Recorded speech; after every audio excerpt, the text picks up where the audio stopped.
what's up everyone? Welcome to my review for Taken 2, The Streets, yo.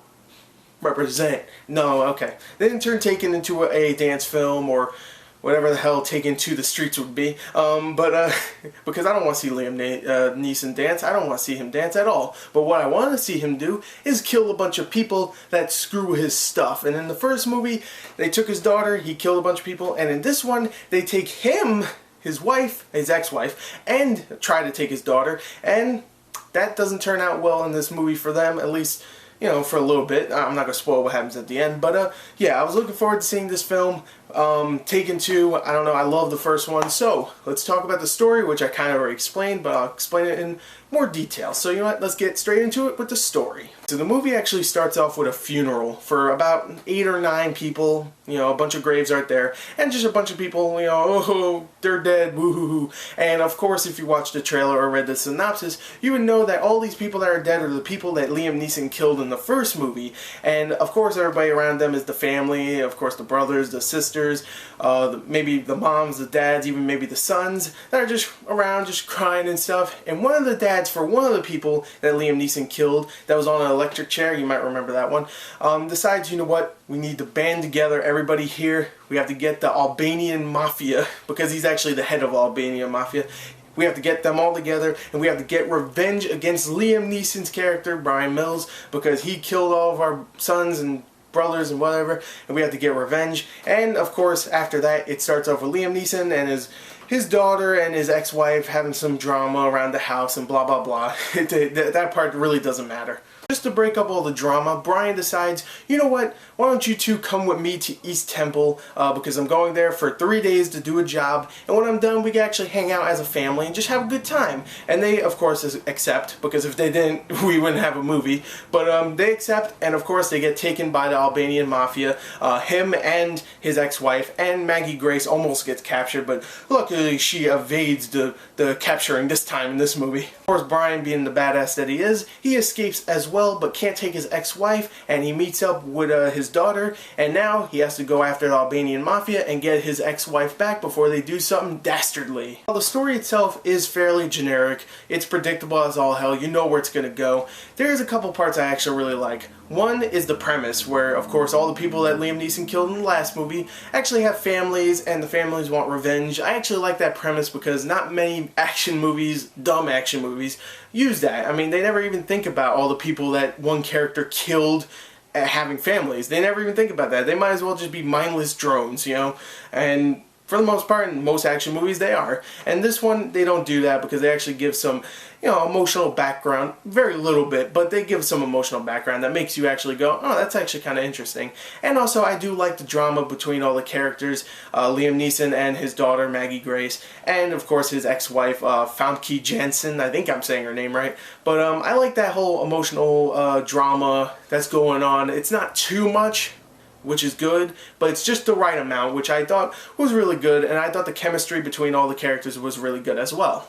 The acting here is very, very good. Liam Neeson, do I need to say anything about him? I've seen him in about 4 freaking movies this year, not including Taken 2, and he is great in every movie I see him in. He just has that presence, you know, when you look at him you go, that's a man you don't want to screw with. I don't care how old he is, you don't want to screw with him, because he has that rugged face and that just cool exterior that you just don't want to screw with him. He's a suave looking dude in my opinion, and don't screw with Liam Neeson. And he's great in this film as Bryan Mills once again.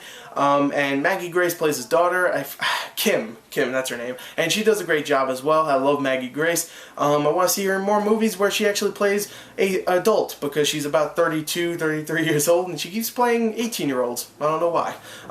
And Famke Janssen, who I hated in the first movie, is actually much more tolerable in this film. She's actually somewhat loving, which I thought was cool, and you know, because in the first movie she was just a bitch, and here she's like crying a lot. She's like, oh, woe is me, and you know, you actually kind of feel for her, and I like that. And the rest of the actors do a good job, especially the guy that leads the Albanian Mafia. I can't remember his name, but he did a really good job as well. So for the most part, the acting is great. There's a couple of parts in this story that I actually enjoyed. Let's talk about the action. This is where I get depressed, because oh boy, the action is just not very good in this film. Olivier Megaton is the guy that directs this film, and he is not the same one that directed the last movie, which is sad because the direction for the action in the last movie was fantastic in my opinion. Liam Neeson looked completely badass for being a guy that's like 55 years old. He just, he did a really good job directing the action, making it look clear and you know what's going on, who's getting killed, who's getting punched. In this film, I couldn't tell what was going on, and when I could, the choreography for the action is horrible. It really is. This guy, Olivier Megatron, or whatever the frick his name is, Optimus Prime, I don't know what his name is, but he directed Columbiana, which I thought had horrible action.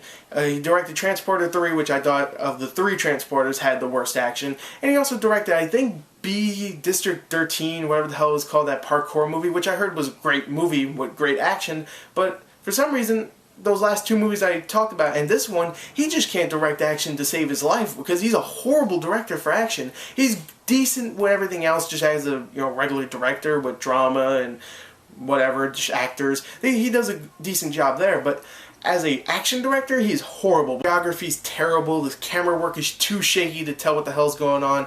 There's no real good special effects or anything, or any cool little set pieces at all. It's just boring, really. And the only cool action set piece, or just action scene, I should say, it wasn't a set piece, was a part where Liam Neeson just fist fights one dude at the end, which was kind of cool. It was actually decently choreographed and well shot for the most part, but that's the only one, and that lasts for 30 seconds, and that's it.